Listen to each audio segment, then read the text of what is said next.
Hello my lovely students, मैं उम्मीद करता हूँ कि आपने ये जो मैथ का पेपर आप दिए होंगे ये बहुत ही अच्छा गया होगा आपका।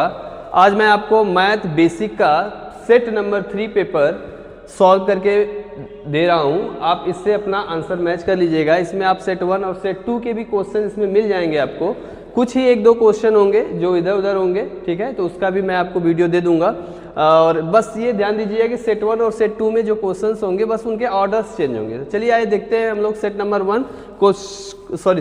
3 क्वेश्चन नंबर 1 क्या कह रहा है। The graph of a polynomial px is shown here, the number of zeros of the polynomial px is. ठीक, अब ये ग्राफ दिया हुआ है आपको। अब ग्राफ में पूछ रहा है, ग्राफिकली मेथड से ये पूछ रहा है कि बताइए कि एक पॉलिनोमियल का ग्राफ है, ठीक है। अब ये पूछ रहा है कि ये बताइए कि इसमें कितने जीरो जो है। तो यह क्वेश्चन आपका एनसीईआरटी का 2.1 का पहला ही क्वेश्चन है जिसमें आपको बता रखा गया है कि जब भी ग्राफ एक्स एक्सिस को जितनी टाइम कट करेगा, ठीक है, उसके उतने जीरोस बनेंगे। तो इसमें एक देखिए एक्स कितनी टाइम एक्स को कट कर रखा है, 1 2 3 4 बार एक्स एक्सिस को कट करके जा रहा है। तो इसका आंसर क्या हो जाएगा, डी। दैट मीन्स इसके कितने जीरोज होंगे, 4 जीरोज होंगे, ठीक है। तो ऑप्शन नंबर डी सही है। दूसरा क्वेश्चन है 3 coins are tossed together, the probability of getting exactly 2 tails. क्या कह रहा है, देखिए जब 3 कॉइन्स को एक साथ टॉस किया जाए या एक कॉइन को 3 बार टॉस किया जाए या 3 कॉइन को एक साथ, बात एक ही है, ठीक है। तो अब इसमें कह रहा है कि बताइए कि एग्जैक्टली 2 हेड आने के, दैट मीन्स क्या, 2 टाइम्स हेड आना चाहिए, ठीक है। तीन कॉइन है मान लीजिए, ठीक है, तो कम से कम 2 पे हेड होना चाहिए, सॉरी टेल पूछ रहा है, ठीक है, टेल होना चाहिए, 2 पे टेल आना चाहिए एग्जैक्टली। तो अब इसके टोटल पहले आउटकम्स निकाल लीजिए। टोटल आउटकम्स निकालने का फार्मूला हमने आपको बता रखा है, क्योंकि इसके टोटल आउटकम्स कितने होंगे, 2 होंगे, एक हेड और एक टेल होगा। अब 3 टाइम्स या 3 कॉइन्स है तो सीधे जस्ट उसका पावर कर दीजिए, कितना हो गया, यानी इसके 8 आउटकम्स होंगे। 8 आउटकम्स में से क्या क्या होगा, H H H T H, ठीक है, T H T, T T H, H H T, okay. इधर लिखते हैं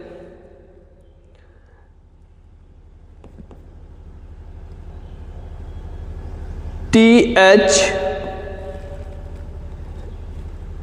एच टी तो हो गया है, T H T, T T H, H H T, ठीक।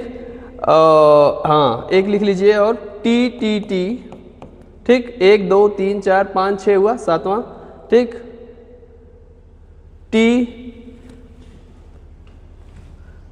इसके टोटल आउटकम्स हो गए आपके 1 2 3 4 5 6 7 8, ठीक है। मान लो 3 कॉइन्स है, ठीक है, 3 कॉइन्स में अब क्या है, किसी चाहे इस पे 2 चाहे इन दोनों, मतलब हमको 2 कॉइन पे एटलीस्ट टेल होना चाहिए। देखिए तो क्या आ रहा है आपका, H T T, T H T, T T H, यानी कि हमारा फेवरेबल आउटकम्स कितना हो गया, हमारा फेवरेबल आउटकम्स जो हो गया वो कितना हो गया, 3 हो गया। फेवरेबल आउटकम्स हमारे कितने आ गए, 3, और टोटल आउटकम्स कितने हैं, टोटल आउटकम्स हमारे 8 है, ठीक है। तो 3/8, ये इसका एग्जैक्ट आंसर हो गया आपका क्या, 3/8। ऑप्शन नंबर सी सही है। आगे देखिए क्वेश्चन नंबर 3 है, a bag containing some red ball some white balls, a ball is drawn at random from the bag, if the probability of getting a red ball is 2/7, then the probability of getting a white ball is. अब देखिए इसमें red ball है और white ball है, लेकिन हमें किसी ball का जो है नंबर नहीं दिया है कितना है, लेकिन हम ये जानते हैं, ठीक है। देखिए आप लोगों ने प्रोबेबिलिटी में पढ़ रखा है, क्या हम निकाल लेंगे, P red plus P white. चूंकि बैग में टोटल जो है कितने, कौन बॉल है, एक रेड बॉल है और एक व्हाइट बॉल ही है, ठीक है। तो दोनों की जो प्रोबेबिलिटी होगी वह किसके बराबर होगी, P1 की, यानी कि दैट मीन्स कौन सा फार्मूला आएगा, PE plus P not E वाला फार्मूला आपको पता होगा कि PE plus P not E बराबर 1 होता है, ठीक है। तो अगर हम रेड के लिए पूछा है तो P वाइट नॉट हो जाएगा, ठीक। तो इस फार्मूले से इसमें वैल्यू पुट करते हैं। देखिए P रेड, यानी P रेड की वैल्यू दे रखा है 2/7, प्लस अब हमें P वाइट का नहीं पता है, तो P white is equal to 1, then P white, sorry ऐसे रहेगा, P white is equal to 1 minus 2/7 is equal to आपका हो जाएगा 7 minus 2/7 is equal to 5.7। Answer हमारा आ गया क्या 5.7। ठीक है, तो कौन सा ऑप्शन सही है 5.7, ऑप्शन नंबर बी सही है। ठीक है, अगला क्वेश्चन है the total surface area of the solid cone of radius 7 centimetre and slant height 25 centimetre is. अब देखिए क्या कह रहा है कि the total surface area of the solid कोन, तो पहले हम कोन बना ही लेते हैं। ठीक, एक सॉलिड कोन है। ठीक, अब क्या कह रहा है रेडियस इसका दिया हुआ है, इसका ये रेडियस दिया हुआ है r इज इक्वल टू 7 दे रखा है, स्लैंट हाइट 25 दे रखा है।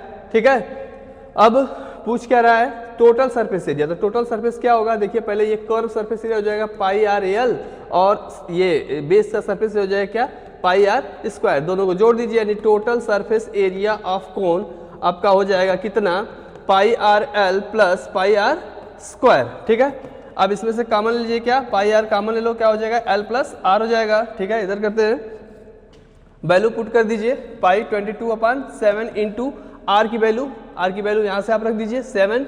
ठीक है, और एल की वैल्यू कितनी है, एल की वैल्यू दे रखा है 25 प्लस 7 कर दीजिए। ठीक है, 7 से 7 कट गया 22। ठीक है, इंटू ऐड कर दीजिए कितना आ जाएगा आपका, आ जाएगा 32 मल्टीप्लाई कर लीजिए इसका।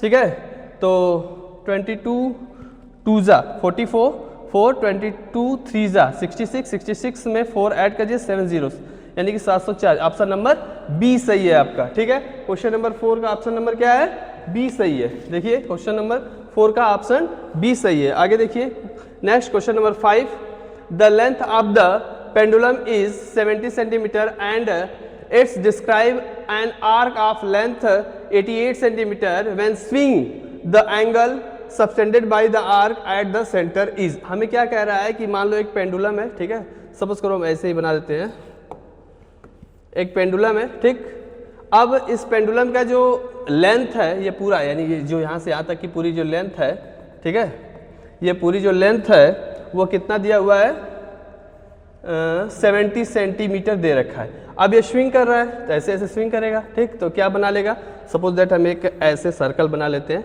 और ये सेंटर है, ये स्विंग करके ये फॉर्म बना रहा है। ठीक, अब इसमें एंगल नहीं पता है थीटा, ये दिया है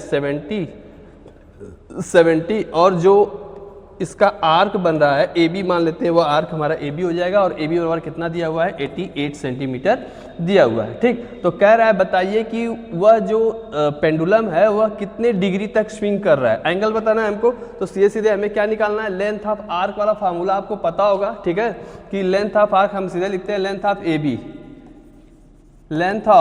ए B is equal to 2 pi r theta upon 360 degree. Value put कर दीजिए, लेंथ ऑफ आर्क हमको दे रखा है, लेंथ ऑफ आर्क कितना दे रखा है 88 is equal to 2 pi r. ठीक है, आर की वैल्यू दिया हुआ है उसको भी पुट कर लीजिए 2 इंटू पाई इंटू 70। ठीक है, इंटू थीटा अपान 360 ऐसे कर लो। दिस इंप्लाइज दैट थीटा बराबर क्या हो जाएगा 88 इंटू 360 अपान 2 इंटू पाई की वैल्यू दीजिए 22 इंटू 70 आ जाएगा, अपान 7 होगा, 7 ऊपर चला जाएगा। ठीक है, तो 0 से 0 कैंसिल हो गया आपका, 7 से 7 कैंसिल हो गया आपका, 11 2 जा 11 8 जा एंड 2 2 4 हो गया, तो सीधे काट दे रहे हैं 4 9 जा यानी हो गया आपका कितना 8 इंटू 9 थीटा बराबर आपका आ गया, थीटा इज इक्वल टू हो जाएगा 72 डिग्री। यानी वह जो आपका पेंडुलम है वह कितने डिग्री घूम रहा है 72 यानी थीटा की वैल्यू आ गई 72। ठीक है, तो इस क्वेश्चन का जो है आपका आंसर क्या हो जाएगा सी सही होगा 72 डिग्री। अगला है the distance between the point this one and this one is. ठीक है, तो हम क्या कर लेते हैं कंसीडर कर लेते हैं, मान लो इसको ए मान लेते हैं, इसको बी मान लेते हैं पॉइंट को। ठीक है, कोई एक डिस्टेंस होगी। अब ए बी पॉइंट है तो सीधे हम निकालें डिस्टेंस ऑफ ए बी, या सीधे लिखते हैं distance of A B. Distance of A B formula होता है क्या under root x2 minus x1 का इसको x2 माइनस x1 का square plus y2 minus y1 का स्क्वायर। अब इसमें x1 कौन है और x2 कौन है, अब उसको भी हमें लेट करना होगा। ठीक है, तो हम a वाले को मान लेते हैं x1 y1। ठीक है, a वाले का जो टर्म है उसको मान लेते हैं x1 comma y1 and b वाले को मान लेते हैं x2 एंड y2। ठीक है, अब देखिए वैल्यू पुट कर दीजिए फटाफट। x2 कितना है यानी b वाला तो 5 हो गया, माइनस x1 कितना है -2 तो माइनस माइनस प्लस हो जाएगा 2 का होल स्क्वायर प्लस अब रखना है y2 क्या है हमारा -2 है, ठीक है, तो यहाँ रख लीजिए -2 माइनस 5 का होल स्क्वायर अंडर रूट लगा दीजिए, ठीक है, 5 to 7 का होल स्क्वायर प्लस -7 का होल स्क्वायर, ठीक है, ये आपका हो जाएगा कितना अंडर रूट 49 प्लस 49, ठीक है, इज इक्वल टू 98, इसका स्क्वायर रूट निकालेंगे 7√2 आ जाएगा, ठीक। तो हमारा ऑप्शन कौन सा सही है, ऑप्शन नंबर ए सही है, ठीक है। तो आपका the distance between the point -2 5 and 5 -2 का जो डिस्टेंस होगा इसके बीच का वो कितना होगा 7√2 यूनिट होगा। आगे नेक्स्ट है, देखिए ये क्वेश्चन है भी एनसीईआरटी का आपका क्वेश्चन है, ठीक है, एनसीईआरटी का ही क्वेश्चन है आपका, ठीक, फर्स्ट चैप्टर का है, देखिए ध्यान से, कह रहा है 17 × 11 × 13 + 11 इज, पूछ रहा है क्या यह first prime number, multiple of 17, है composite number and odd number, ठीक, हमें बताना है ये, चूंकि आप ये एकदम आउट क्वेश्चन है, मैं पढ़ाते वक्त ही आपको बता रखा था कि यह क्वेश्चन जो है आना ही आना है बेसिक में, और देख लीजिए आ भी गया, ठीक है। फिर सॉल्व कर लेते हैं इसको, 11 इसमें से कॉमन ले लेते हैं, 17 × 13 + 1 हो जाएगा, ये 11 जो 1 हो जाएगा 11, ठीक है। अब इसको ऐड कर लीजिए, मल्टीप्लाई कर लीजिए, इसका 17 में 13 का मल्टीप्लाई कर लीजिए,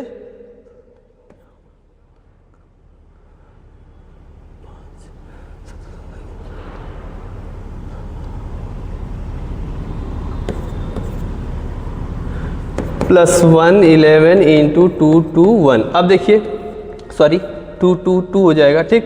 अब ये जो है एक तो ऐसे ही 11 है और ये फैक्टराइज कर दें हम इसको, यदि यहीं पे तो 2 से फैक्टराइज कर दें, 2 × 11 11, ऐसे हो सकता है कि नहीं हो सकता है, तो इसमें कितने फैक्टर हो गए 1 2 3, यानी ये पूरे के कितने फैक्टर हमको मिल गए 3 फैक्टर मिल गए, और प्राइम नंबर होने के लिए पहला ऑप्शन ही गलत हो गया, क्योंकि प्राइम होने के लिए एग्जैक्टली 2 फैक्टर्स ही है, उसमें मोर देन 2 फैक्टर है, तो सीधे सीधे ऑप्शन नंबर सी सही है, क्या होगा अ कंपोजिट नंबर, ठीक है। नेक्स्ट क्वेश्चन आइए, क्वेश्चन नंबर 8 है, PQ is the tangent of a circle at a point P on the circle, the number of tangents which can be drawn to the circle parallel to PQ। देखिए क्या कह रहा है question, पहले समझिए, कह रहा है कि एक सर्कल है, ठीक, PQ is the tangent to a circle at a point P, मान लीजिए यहाँ पे कोई एक पॉइंट P है, P पे कोई एक टेंजेंट है, मान लेते हैं इसका नाम कुछ भी रख लेते हैं, A रख लेते हैं, P एक टेंजेंट है, ठीक। फिर कह रहा है the number of tangent which can be drawn to the circle parallel to P Q, sorry ये इसका नाम पी क्यू है, यहाँ क्यू रख लीजिए, दिया है, ठीक। पी क्यू के पैरेलल एक और ऐसी टेंजेंट खींचना है, वो कितनी हो सकती है, क्योंकि ये भी क्वेश्चन आपके बुक से ही है, ठीक। आपने वो पढ़ा हुआ कि जो सर्कल के डायमीटर, सर्कल का जो डायमीटर है, डायमीटर के दोनों एंड पॉइंट से जो टेंजेंट ड्रॉ की जाती है वो आपस में पैरेलल होती हैं, ये ठीक उसी का है कन्वर्स इसने पूछ रखा है। तो सीधे सीधे आप क्या करिए, एक डायमीटर ड्रॉ कर लीजिए, डायमीटर ड्रॉ करेंगे तो एक टेंजेंट होगी, वही पैरेलल होगी इस टेंजेंट के, इसके अलावा और कोई भी आप टेंजेंट कहीं से भी ड्रॉ करिए वो पैरेलल हो ही नहीं सकती, सिर्फ इस पॉइंट से जो या इसका मान लीजिए कांटेक्ट पॉइंट P है, P से एक आप डायमीटर ड्रॉ करिए, डायमीटर ड्रॉ करेंगे तो उस पॉइंट से जो आप टेंजेंट खींचेंगे वो टेंजेंट और यह टेंजेंट दोनों क्या होंगी, पैरेलल होंगी। क्यों पैरेलल होंगी, क्योंकि जो इनका एंगल्स होगा दोनों 90 90 होगा, तो sum of one side of conjugative interior angle कितना आ गया 180 आ गया। जब 180 आ गया तो अगर इसका नाम हम रखना चाहें, सपोज करो ये PQ है तो इसका मतलब RS रख लेते हैं, तो PQ पैरेलल टू RS, और यह सिर्फ और सिर्फ क्या है, यूनिक है, एक ही हो सकता है, तो इसका ऑप्शन नंबर बी सही है, ठीक है। तो इसका ऑप्शन बी सही है। नेक्स्ट क्वेश्चन देखिए आपका, if -26x2 are in AP then the value of x, value of x निकालना है हमको, क्या होगा, सीधे सीधे आप जानते हैं कि सबसे पहले हम इसका क्या निकाल लें, d निकाल लें, ठीक। तो d निकालने के लिए क्या हमें प्रोसेस है, अगर मान लेते हैं A1 इज इक्वल टू -26 है, A2 is equal to x है, A3 इज इक्वल टू कितना है 2 है, यदि यह AP में है, यदि एटॉम्स AP में है, दिया हुआ है कि एटॉम क्या है AP में है, ठीक है, तो क्या होगा A2 minus A1 is equal to A3 minus A1 होना चाहिए। तो A2 कितना है x है, माइनस A1 कितना है -26 है, तो माइनस माइनस प्लस हो जाएगा 26, एंड A3 कितना है 2 है, और A1 कितना है, सॉरी A3 माइनस A2 होगा, A3 कितना है 2 है और A2 कितना है माइनस एक्स है। ठीक, अब एक्स को एक तरफ लाइए, ठीक है, डिजिट को एक तरफ करते हैं और वेरिएबल एक तरफ करते हैं, एक्स इधर आ जाएगा आपका, तो क्या हो जाएगा एक्स प्लस एक्स हो जाएगा, 2 26 उधर जाएगा, माइनस 26 हो जाएगा, एक्स कितना हो जाएगा 2x हो जाएगा, ये हो जाएगा minus 24 and x is equal to क्या हो जाएगा minus 24/2, then x is equal to आपका आ जाएगा माइनस 12। तो इसका ऑप्शन कौन सा सही है? ऑप्शन नंबर सी सही है कि x की वैल्यू कितनी होगी माइनस 12 होगी। नेक्स्ट क्वेश्चन देखिए, क्वेश्चन नंबर 10 है the root of the quadratic equation x² + 9 is equal to 0 then 0 are real and equal, not real, ठीक है, sorry, real and negative of the each other rational number. इनके roots हमें बताने हैं। Question दे रखा है हमें, क्या दे रखा है क्वेश्चन दे रखा है x² + 9 इज इक्वल टू 0। तो हम इसको फैक्टराइज कर लेते हैं, फैक्टराइज कर लीजिए आप, देखिए, या फिर इसको आप स्टैंडर्ड फॉर्म में क्वाड्रेटिक इक्वेशन के फॉर्म में लिख लीजिए। क्वाड्रेटिक इक्वेशन फॉर्म लिखें तो x² + 0x + 9 is equal to 0 आप लिख सकते हो, ठीक है। और क्वाड्रेटिक का फार्मूला आप जानते हो कि क्या होता है, डिस्क्रिमिनेंट d आप जानते हो, d इज इक्वल टू क्या होता है b² - 4ac, ठीक। तो आप सीधे सीधे निकाल लीजिए, b कितना है 0 का स्क्वायर माइनस 4 इंटू a कितना है 1, c कितना है 9, ठीक है, इज इक्वल टू 0 माइनस कितना हो जाएगा 36। आंसर क्या आया minus 36। d is less than 0, d is less than 0 that means what, not a real root, यानी इसके पास कोई भी रियल रूट नहीं है। ऑप्शन नंबर बी सही है इसका, ठीक है। आगे देखिए, नेक्स्ट क्वेश्चन है आपका PQ is the tangent to a circle with center O such that OP is equal to 2QR, ठीक है। OP यानी दैट मीन्स यहाँ से यहाँ तक OP, एक minute, OP is equal to 2OQ दिया हुआ है एंड एंगल OPQ इज, तो पूछ रहा है बताइए एंगल OPQ यानी इस एंगल की वैल्यू हमको पूछ रहा है कितना होगा, ठीक है। देखिए ध्यान दीजिए, OP को इधर लेके आओ, दिस इंप्लाइज दैट OQ/OP, यानी हमने OP को उधर लेके जा रहे हैं और 2 को इधर लेके आ रहे हैं, तो क्या हो जाएगा, इधर कुछ नहीं तो 1 बचा, 1/2 हो गया आपका, ठीक है, 1/2 क्या गया 1/2। अब ध्यान दीजिए, इसमें ये है क्या, रेशियो क्या बना, OQ दैट मीन्स ये, OP दैट मीन्स ये, और ये है आपका 90 डिग्री, ये एक राइट एंगल ट्रायंगल है। यदि ये राइट एंगल ट्रायंगल है, यदि इसको हम बोले यह परपेंडिकुलर है हमारा, ये बेस है हमारा, ठीक, और ये हमारा हाइपोटेनस है, तो हमें मिला क्या, हमको मिला ये बेस अपान हाइपोटेनस, क्या मिल गया, बेस अपान हाइपोटेनस, ठीक है, इज इक्वल टू 1/2, और base upon hypotenuse is equal to क्या होता है cos theta is equal to 1/2, और cos theta is equal to 1/2 जो आया है 1/2 cos में किसका वैल्यू होता है, तो आप लिख सकते हो किसका वैल्यू होता है cos 60 डिग्री, cos से cos कट गया, theta is equal to 60 degree. Option number B सही है इसका, क्या है, ऑप्शन नंबर बी सही है, ठीक है। आगे next, if value of cot theta is √5 then sin theta equal to, आपके एनसीईआरटी का पहली एक्सरसाइज यानी ट्रिग्नोमेट्री जो आपकी है, पहली जो एक्सरसाइज है उसका पहले एक्सरसाइज का ये क्वेश्चन है। देखिए क्या दिया रखा है इसने,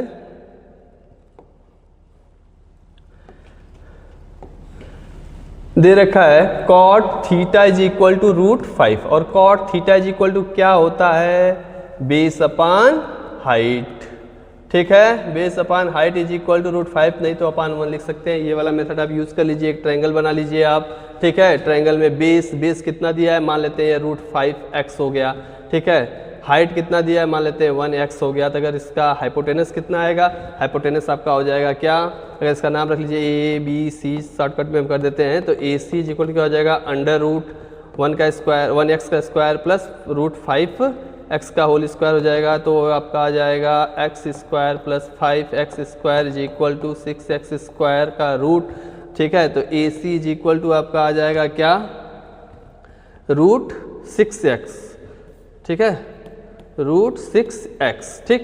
तो इसका रेशियो आ गया मान लीजिए √6x, ठीक।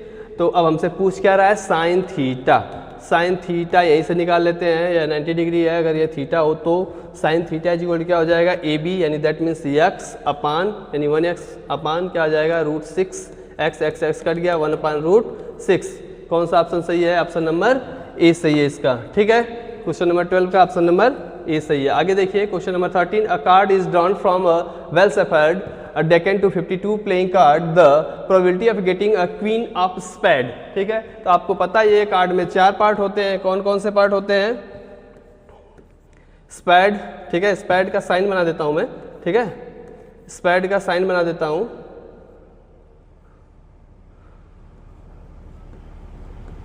लाइक दैट, स्पैड हो गया, क्लब हो गया, हर्ट हो गया, ये आपका डायमंड हो गया। ठीक है, और हर कार्ड के पास 3 फेस कार्ड होते हैं, 3 फेस कार्ड होते हैं।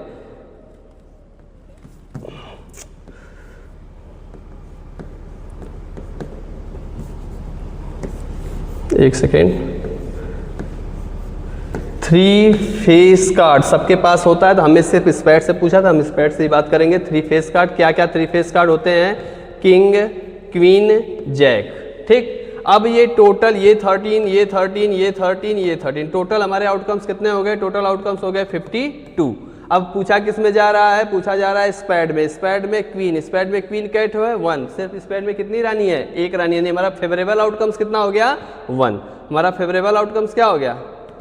फेवरेबल आउटकम्स हमारा हो गया 1, और हमारा तो प्रोबेबिलिटी क्या हो जाएगा? P queen of spade is equal to 1 upon 52। That means option number B सही है इसका। क्या सही है? Option number B. आगे देखिए क्वेश्चन नंबर 14, कह रहा if the given figure D E parallel B C, D E parallel to B C, ठीक है, एक second, D E parallel to B C, if A D ratio दिया है, A D ratio A B, ठीक, लिख लेते हैं, तो इसको हम अपान में कर देते हैं, A D upon A B is equal to 1 upon 3, and A E की वैल्यू दिया है कितना? 2.5।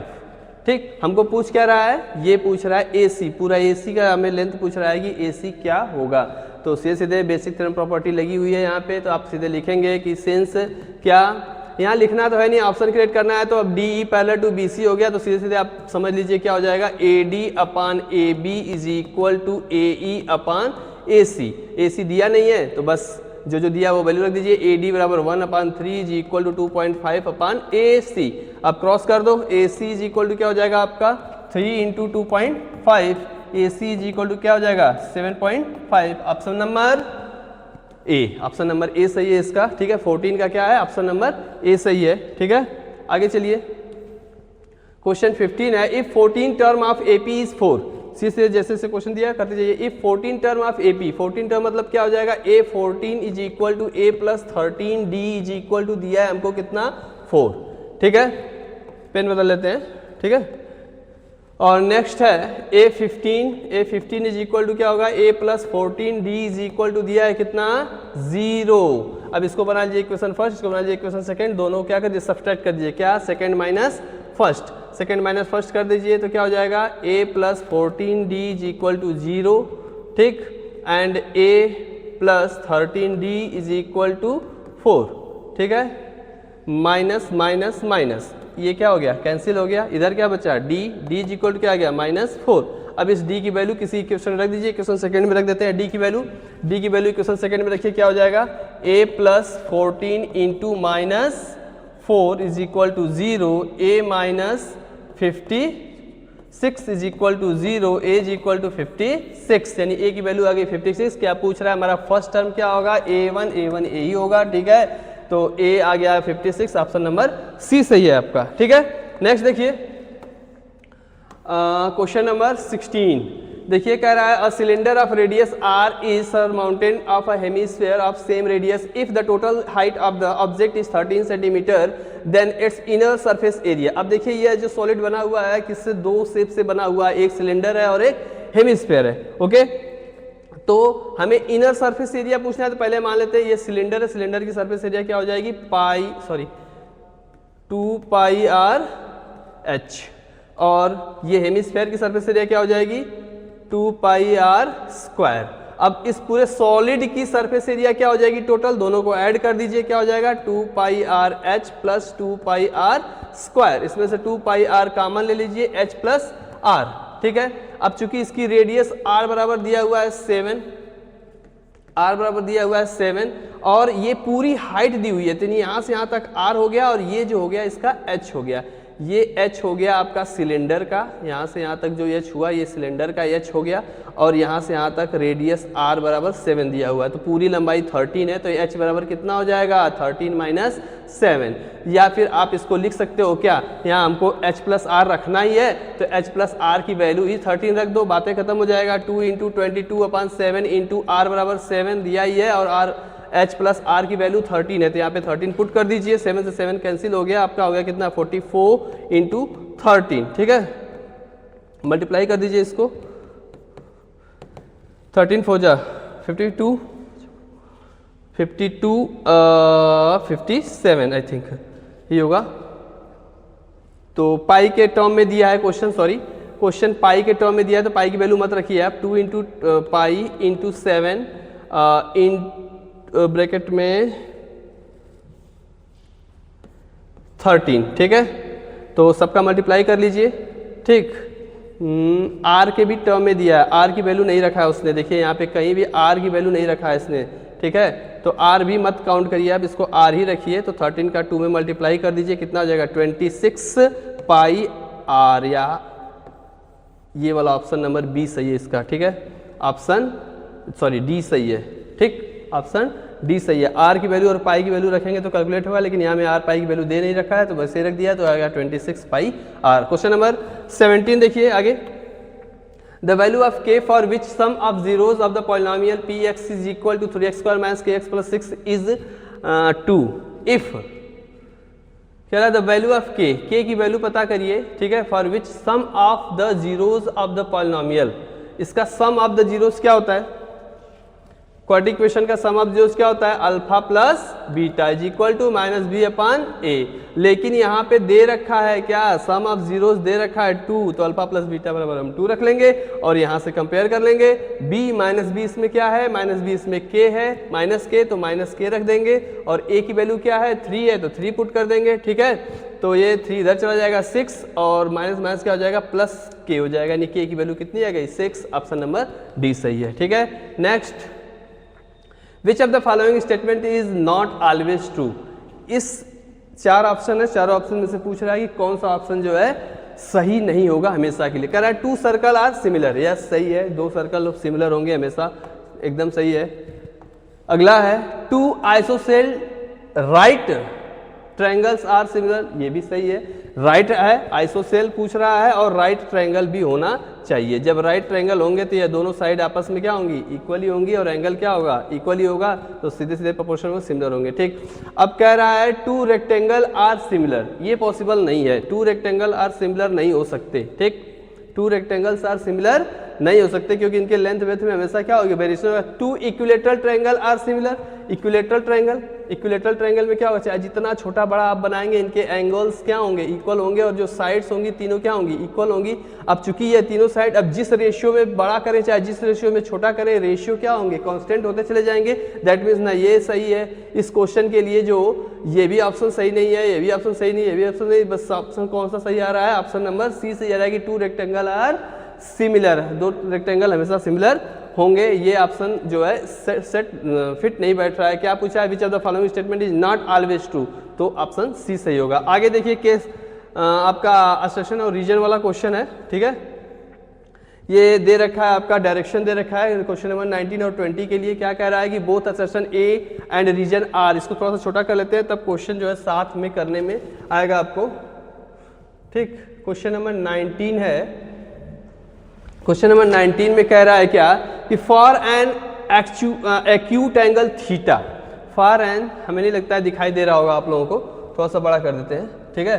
For an acute angle theta cos theta is always less than 1, ठीक, ये तो एकदम सही है।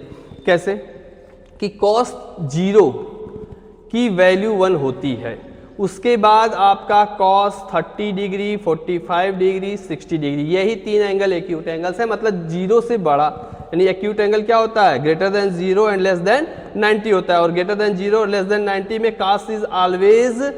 cos theta is always less than 1 होगा। ठीक, ये तो पूरा एकदम सही है। ठीक, दूसरा कह रहा है in right angle triangle hypotenuse is the longest side and cos theta is equal to base upon hypotenuse.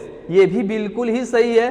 कैसे कि किसी भी राइट एंगल ट्रायंगल में मान लीजिए ये ए है, बी है, सी है, एंगल 90 डिग्री है, तो ए सी इसका हाइपोटेनस है, तो A C square is equal to हमेशा A B square plus B C square ही होता है। अगर मान लेते हैं या 3 है, सॉरी ये 4 है या 3 है, तो ये 5 होता है। ठीक है, एक एग्जांपल लेते हैं छोटा सा। ठीक है, तो यानी कि हाइपोटेनस क्या होगा, हमेशा बड़ा होगा। तो ये वाला स्टेटमेंट यहाँ तक सही है।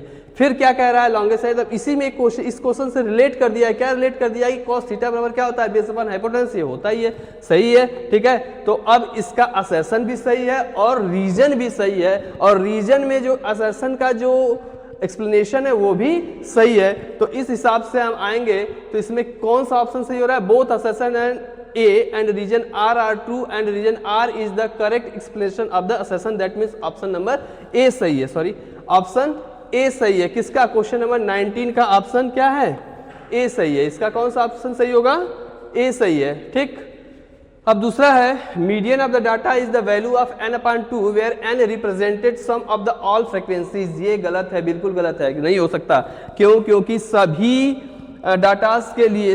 डाटा के लिए यह फार्मूला वैल्यूएबल नहीं है मीडियन का। मीडियन का मतलब ही होता है, एग्जैक्ट भी सही होता है, n/2 ही होगा, लेकिन जब आपका नंबर ऑड फॉर्म में होगा तब क्या करेंगे, n/2 होगा ही नहीं, तो ये सीधे गलत हो गया पहले ही एकदम, बिल्कुल आप हेजिटेट मत होइएगा। अगला क्या है, median divides the whole distribution in 2 equal part. ये सही है।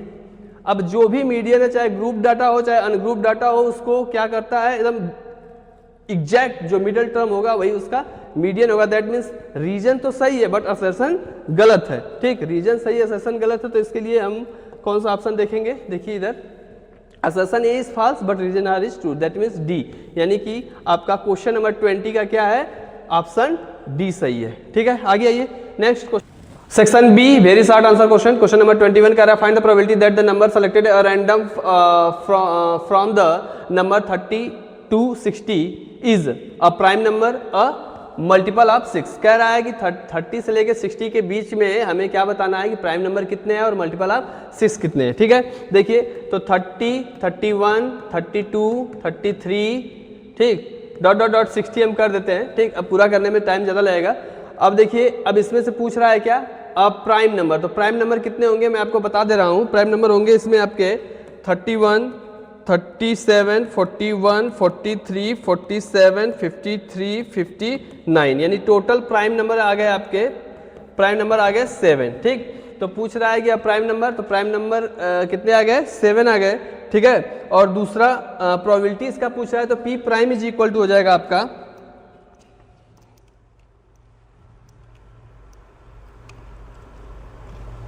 सॉरी, P प्राइम हो जाएगा आपका, P prime is equal to 7/, ये टोटल नंबर कितने हैं, टोटल नंबर हमारे 31 है। ठीक है, टोटल नंबर 31 है, तो 7/, यहाँ से 30 से 60 तक की टोटल जो नंबर होंगे वो टोटल 31 नंबर हो रहे हैं, तो 7/31, यानी पहला आपका पहले का ऑप्शन क्वेश्चन का आंसर क्या आ गया, P prime is equal to 7/31। दूसरा सेकंड पूछ रहा है कि मल्टीपल ऑफ 6, इसमें मल्टीपल ऑफ 6 कितने हैं, देखिए मल्टीपल ऑफ 6 जो है कौन कौन आएंगे, 30, 36, ठीक, 42, 42 है, 48 है ये, ठीक है, और 54 एंड 60, ये है यहाँ पे कितने मल्टीपल ऑफ 6, 1 2 3 4 5 6, यानी टोटल कितने आ गए, P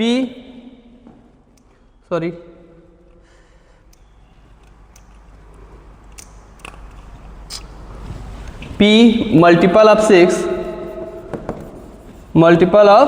6 is equal to total 1 2 3 4 5 6, 6/31। ठीक है, तो ये हो गया आपका आंसर। नेक्स्ट क्वेश्चन नंबर 22 है आपका, क्या कह रहा है कह रहा है कि in given two triangles A B C में क्या दिया हुआ है, angle A is equal to, A B C में क्या दिया है, एंगल ए और एंगल पी दोनों इक्वल हैं और एंगल सी और एंगल आर क्या है, इक्वल है, ठीक है। और ए डी जो है क्या है, परपेंडिकुलर टू बी सी और A P S perpendicular to Q R है, ठीक है।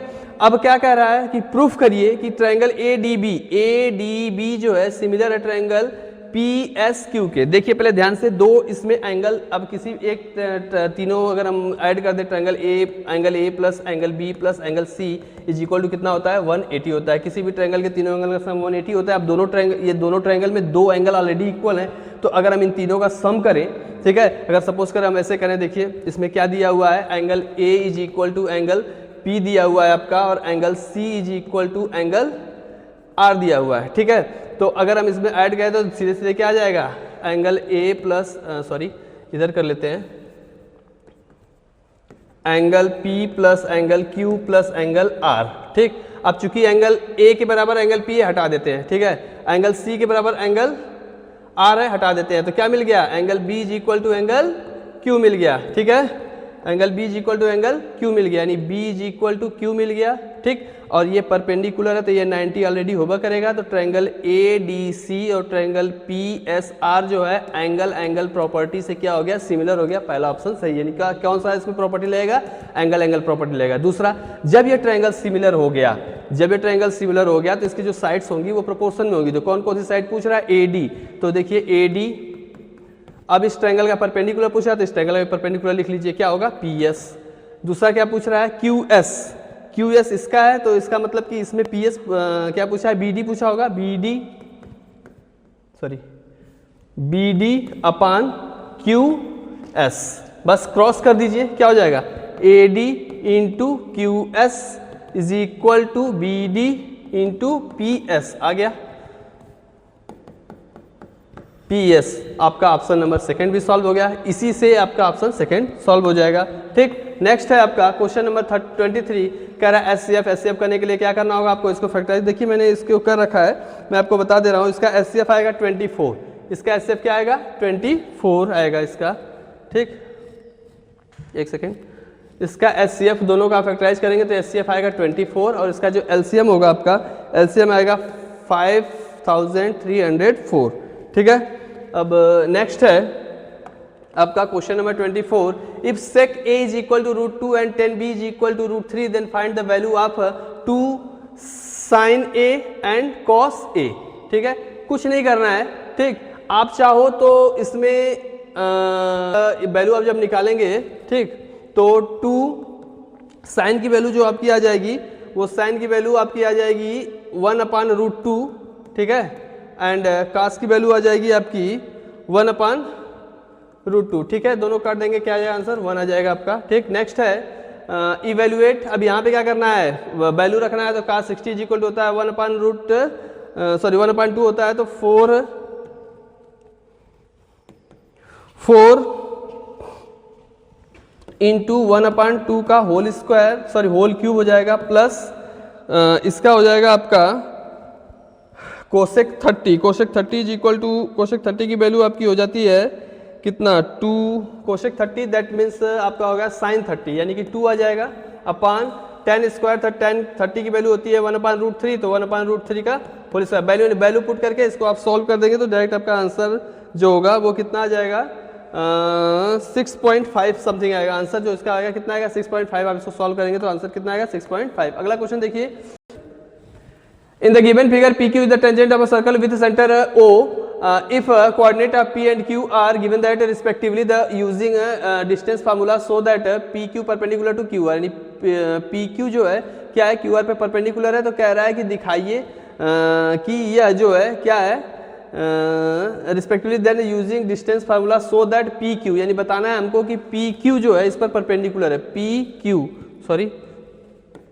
PQ परपेंडिकुलर टू OQ है। कुछ नहीं करना है, हमें यहाँ से यहाँ तक की डिस्टेंस निकालना है डिस्टेंस फार्मूला से। अब डिस्टेंस फार्मूला से निकालेंगे तो ये आएगा √34, या फिर इसका डायरेक्ट निकालेंगे अगर QP square is equal to, तो 34 आ जाएगा। OQ स्क्वायर आप निकालें, OQ स्क्वायर निकालेंगे ये भी 34 आ जाएगा, और OP निकालेंगे आप तो ये आ जाएगा आपका कितना, 68, ठीक है। तो ये सॉरी स्क्वायर, तो आगे आपका आ गया O P square is equal to O Q P square plus O Q square. ये क्या हो गया, ये हो गया पाइथागोरस, यानी एक राइट एंगल ट्रायंगल हो गया। राइट एंगल ट्रायंगल में ये कितना आ गया 90 डिग्री हो गया, तो ये इस पे परपेंडिकुलर है। बस कंप्लीट हो गया ये। नेक्स्ट है आपका सेक्शन सी है। आइए सेक्शन सी में क्वेश्चन नंबर 26 है, if alpha and beta are the zeros of the polynomial P X 5x² - 7x - 3 then from the quadratic polynomial whose zeroes are 2/a and, यानी कि हमें क्या करना है कि इसके जो भी जीरोज होंगे उस जीरोज को इस फॉर्म में, किस फॉर्म में, 2/अल्फा एंड 2/बीटा के फॉर्म में कन्वर्ट करना है। तो सबसे पहले इसको आपको फैक्टराइज करना होगा, इसको फैक्टराइज करेंगे, ठीक है। फैक्टराइज करने के बाद मान लेते हैं इसे हम फैक्टराइज करते हैं। फैक्टराइज करने पे जो है इसका जो आएगा आपका जो रूट्स आएंगे, ठीक है, क्वेश्चन नंबर 26 का जो रूट्स आएंगे अल्फा, ये x की दो वैल्यू आएगी, ठीक, x की दो वैल्यू आएगी, मान लेते हैं एक को अल्फा एक को बीटा। तो x की जो वैल्यू आएगी वो एक आएगी आपकी आई थिंक x की एक वैल्यू आपकी आएगी 7/5 नियर अबाउट। इसको सॉल्व कर देता हूं मैं, आपको आसानी से समझ में आएगा, ऐसे नहीं समझ पाएंगे आप।